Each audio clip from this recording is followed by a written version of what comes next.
students, today we have our roundtable performance which will mark the end of our 2 years work over the project Improving Key Competencies Through Stories and Legends. As you know, our school participates in a program which is called Comenius.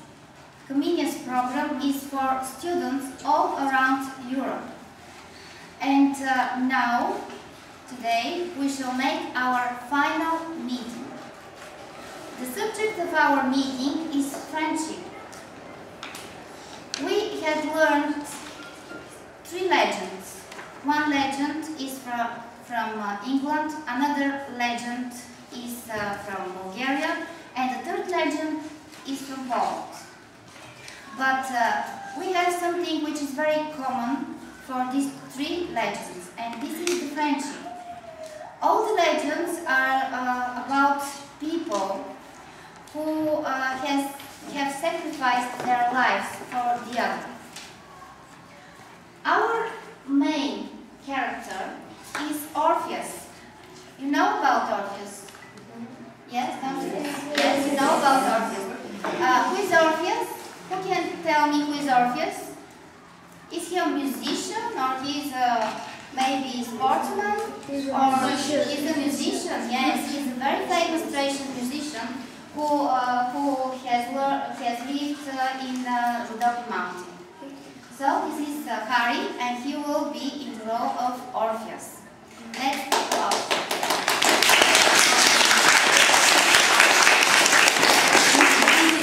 Today, you are divided on 3 groups.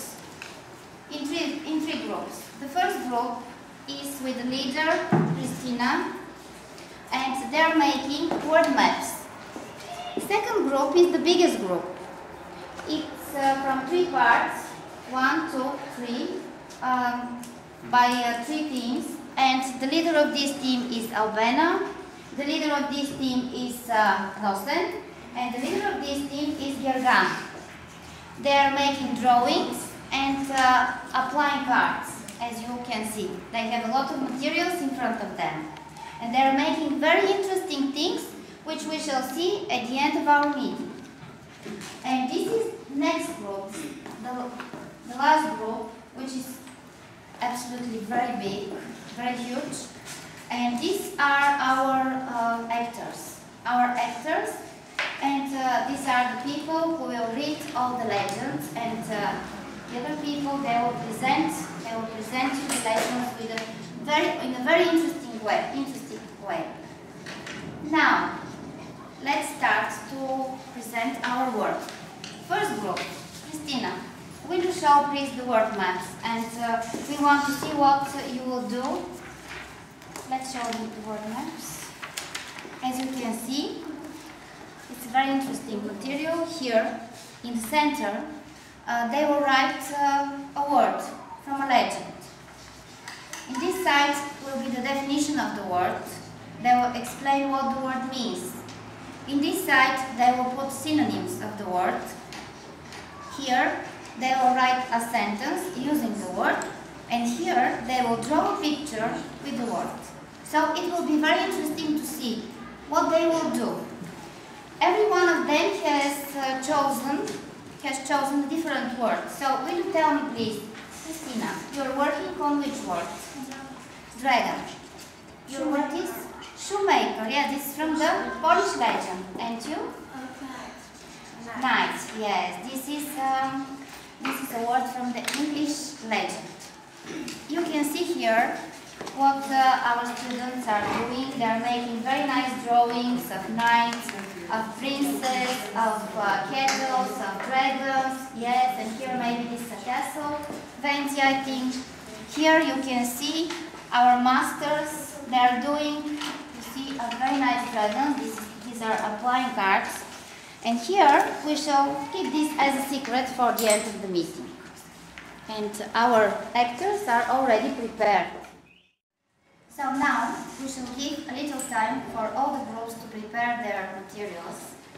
And we shall see the dramatization, which is prepared by our students, led by our English teacher, Mrs. Petrov.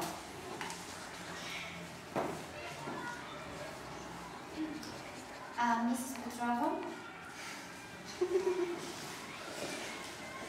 This is our performance, and that three legends we will show you. And yes, they will show the three legends because the three legends we have united them. We have united them because they are united by the subject of friendship between the people all over the world. Not the people only in Bulgaria or in England or in Spain, but people all around the world have to be friends. And now we shall see how our Orpheus has traveled around the world and has visited some countries, England, Poland, and how he saw the friendship in these countries. I am Orpheus, the most famous Thracian musician. I live in the gorgeous Rhodope mountain. I used to travel around the world amusing people with my music. One day I landed in a country called England and I heard the legend of St. George, the Red Cross Knight, and the dragon. Listen to it. St. George was a knight and traveled for many miles by land and sea until he came to a country called Libya. Here he met a hermit who told him that the land was in great distress as it was being invaded by a scary dragon. Every day the dragon demanded a young girl to eat, and now the only girl who was left was the king's daughter. The hermit told St. George that unless they could find a knight to slay, the dragon, the princess, would be sacrificed the next day. When St. George heard this story, he was determined to save the princess. So that night he slept in the hermit's hut. Early the next day, he set off to the valley where the dragon lived. On the way there, he saw the princess being taken to the dragon, so he stopped her and told her to go back to the palace. As soon as the dragon saw him, it rushed from its cave, roaring with a sound louder than thunder. Its head was enormous and its tail 15 feet long. But St. George was not afraid. He struck the monster with his spear, hoping he would wound it. The dragon's scales were too hard and his spear flew into 1,000 pieces. The dragon went to the bite, beat him with his poisonous teeth, but St. George had fallen under a magic orange tree which protected him. He then hit the dragon with his sword, but the dragon poured his poison on him and St. George's armor split into two. This time he struck the dragon under his wing, where there were no scales, and the dragon fell dead at his feet. Once more St. George went to the magic orange tree and refreshed, he attacked the dragon again. Everyone in the land was very pleased that the dragon was dead. The king was so pleased that they offered St. George his daughter's hand in marriage. News of St. George's bravery spread throughout the land, and he soon became patron saint of many countries, including England.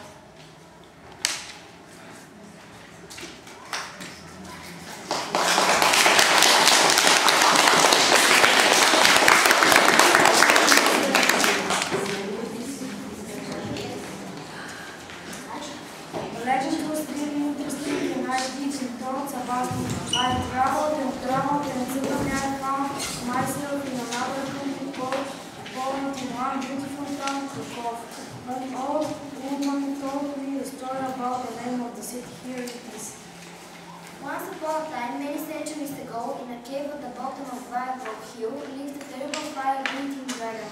This dragon roamed around the countryside and did whatever he wanted to.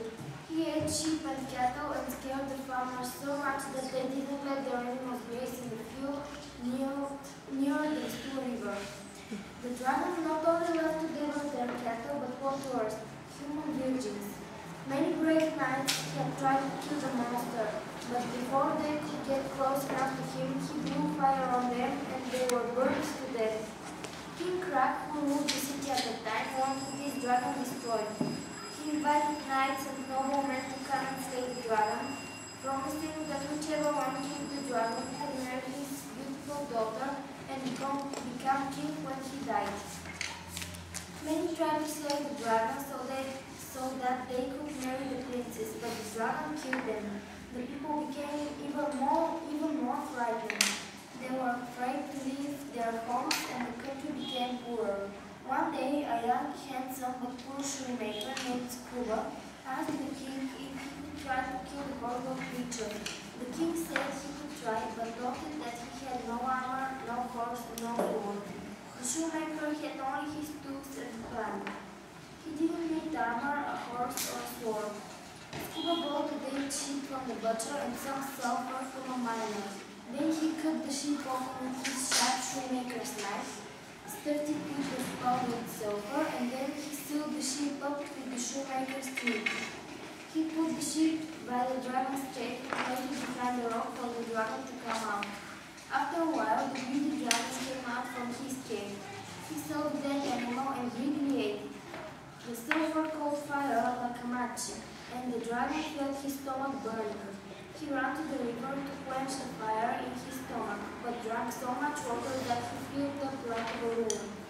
His belly grew bigger and bigger since he kept drinking until he blew up in a powerful explosion. At last the people were free of him. Scuba and the princess married. After her father, King Krak, died, Scuba became king as promised. He built a castle on top of Varbo Hill, and for hundreds of years it was where the kings of Poland lived. Around the hill, the people built a city which they named Krakow.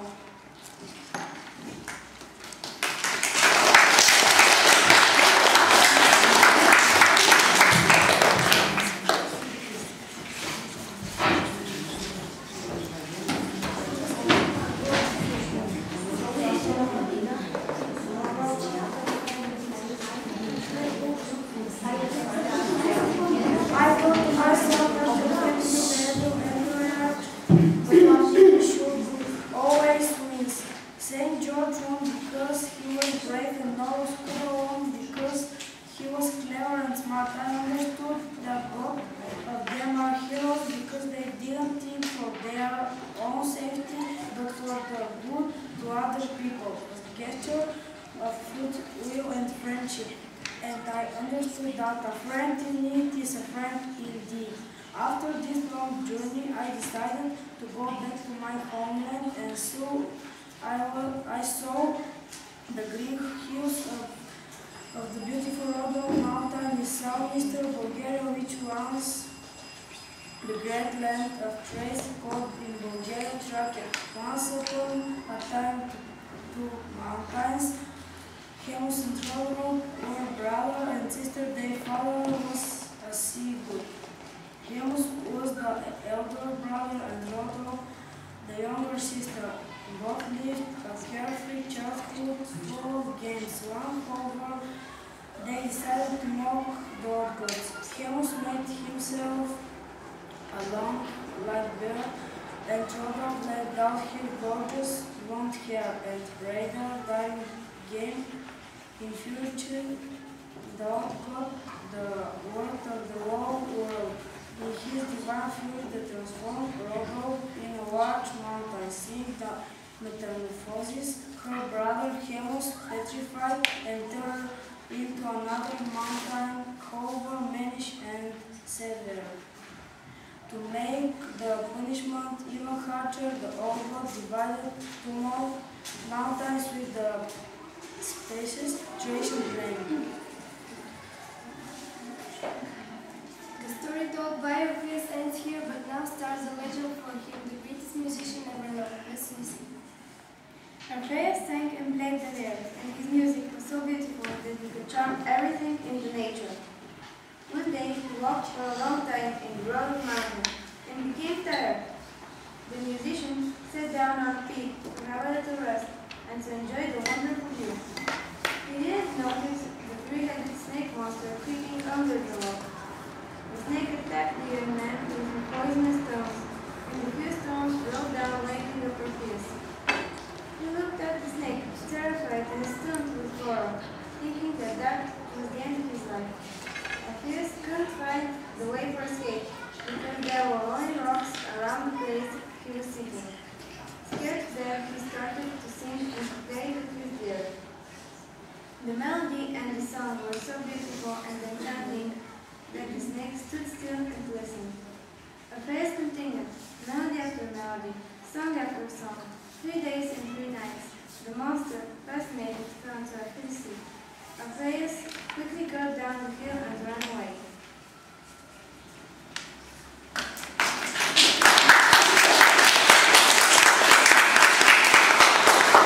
Let's thank to our actors and especially to Orpheus, who now I think we can allow him to sit down because I think he's very tired. Did you enjoy the performance? Did you? Yes.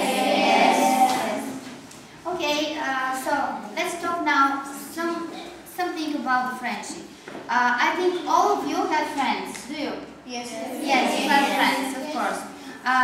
Who wants to tell me about his best friend? Do you want to tell me something about your best friend? Yes, Colleen? Yes, please. Will you stand up, please, because I want you to be seen from everybody. Thank you. My best friend is Yuan. He is 10 years old. He has got blonde hair and blue eyes. Just a moment, please, just a moment. We can see the original here. This is the Yuan. He has blonde hair. Will you show your blonde hair, please, Yuan? Yes, and blue eyes. I think he has blue eyes. Doesn't he? Yes. Okay, continue, please. Yes. He is tall, good, thin and strong. He is hardworking and clever. We play football together. Thank you very much. Thank you. Well, does anybody else want to say something about the best friend he has? Ah, yes, Sadie. Okay, please. My best friend is Telly. She is 10 years old. She has got blonde hair and blue eyes. She is short and slim. Telly is kind, friendly and patient. We like playing volleyball together. She helped me when I am in trouble. I love Telly very much. So, thank you. Now we see Telly because Telly is here.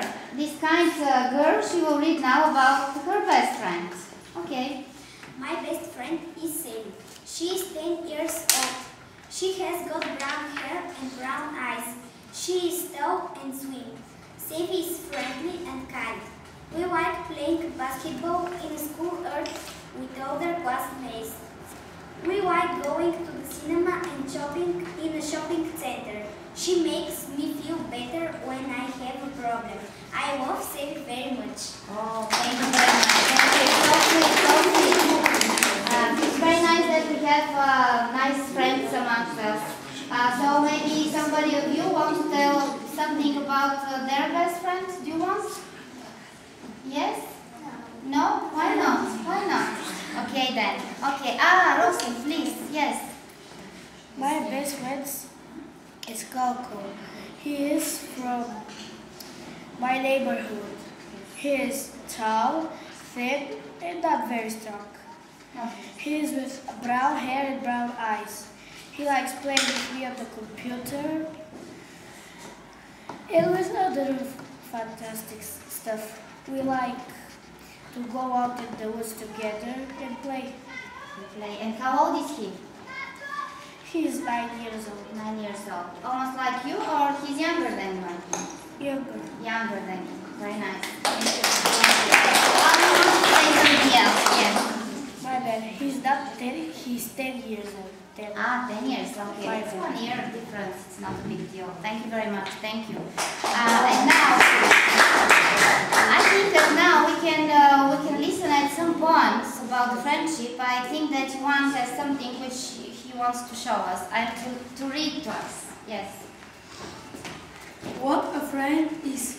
A friend is a listener who always be there when you have a big secret you want to share.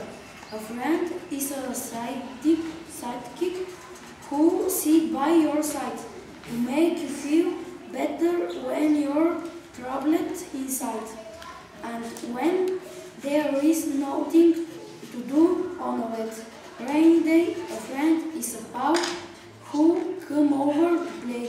Friends are just perfect for all sorts of things, like walking or talking or swimming on things.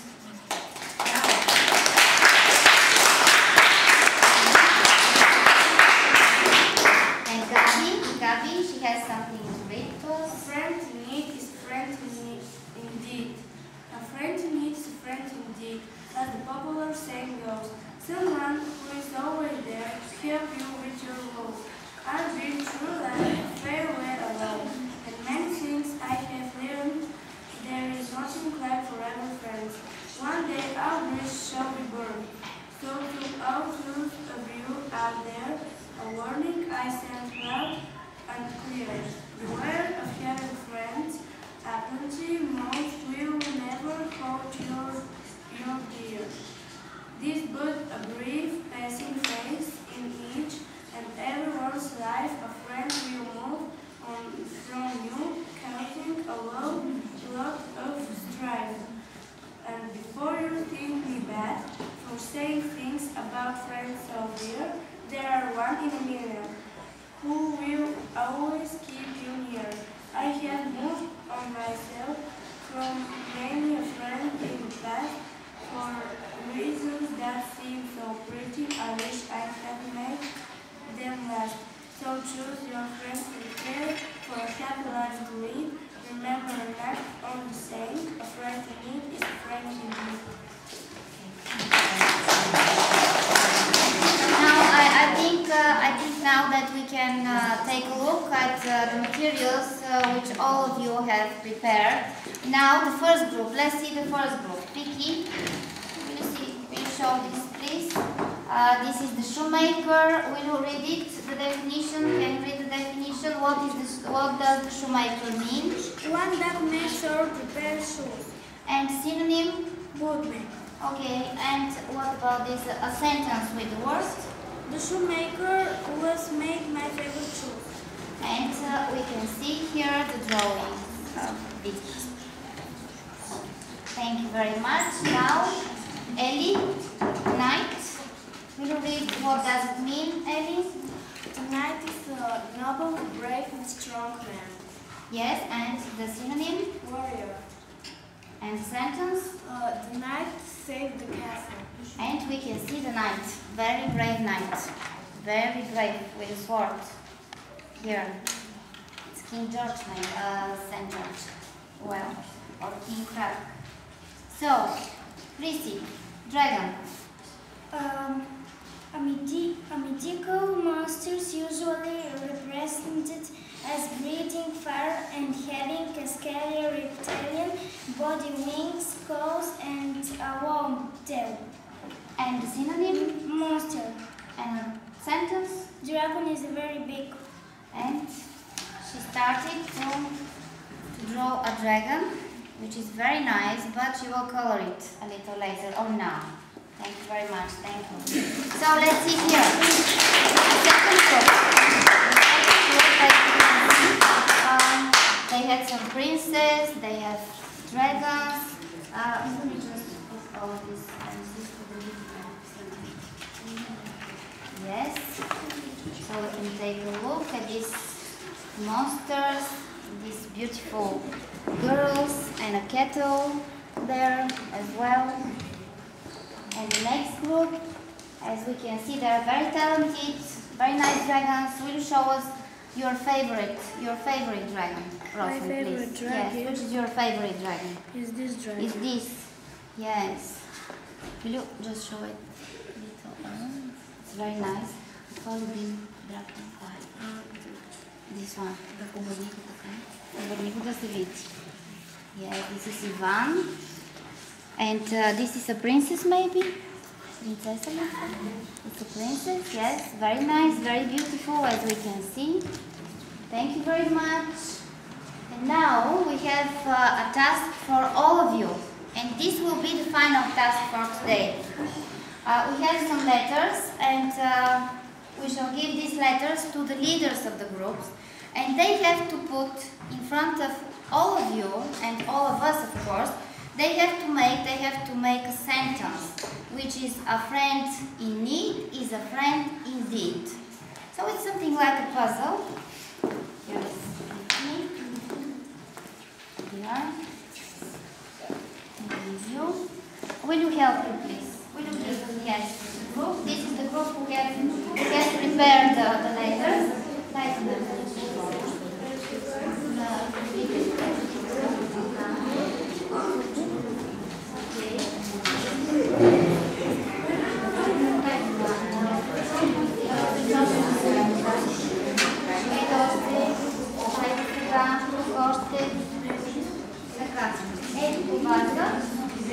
So, let me see the sentence here. So, come all of you who have letters, please come here, and we shall make the sentence here on the floor. On the floor. I will show you the sentence. You see? Come here. Quick, quick, quick. Who has A? Okay, A. A friend in need is a friend in need, like this. A.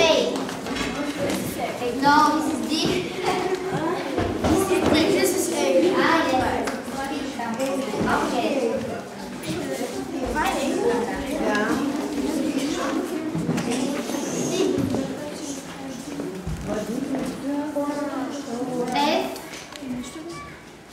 F, yes, friend. Now we have to write friend. Yes, R now. Yes, R.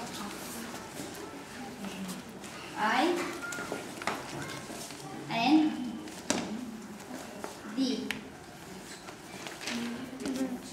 Now in. We have to write in. Very small. N. Ah, yes. Now in. Now need.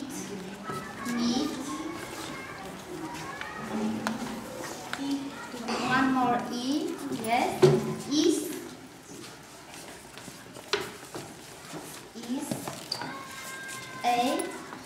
A. Friend. Again. Once more, but we have to continue there, maybe. I think we have to continue under this part of the sentence. R. I. E. Yes, yes, friends. Now another friend.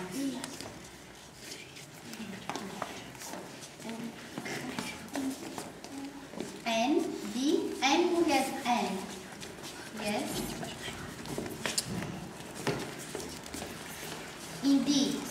Now, indeed, it's one word. N. D. N. D. E. E. D.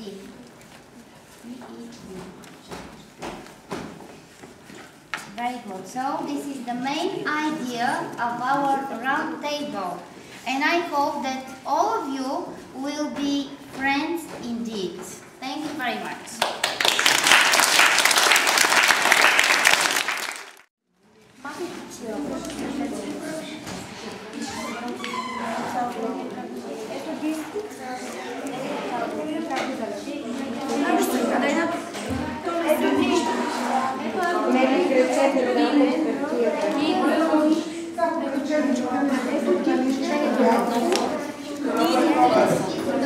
Дай ми точно каша. Ето.